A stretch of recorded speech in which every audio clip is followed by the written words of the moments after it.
Hi guys!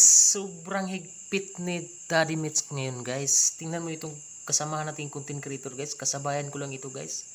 Nagtanong sa akin, Idol, bakit pula? Siyempre, wala nang iba, restricted. Wala nang earnings. Ang naiiwan ng kanyang earning ay 69 na lang dollars. Hindi na makukuha. Sayang ang pinaghirapan at buyat at saka mga eyebags.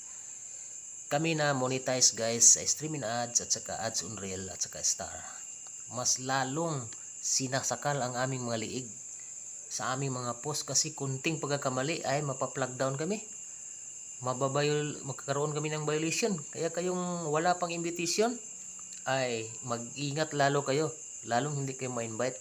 So kailangan talaga guys, original ang ating mga content. Ang hirap talaga guys.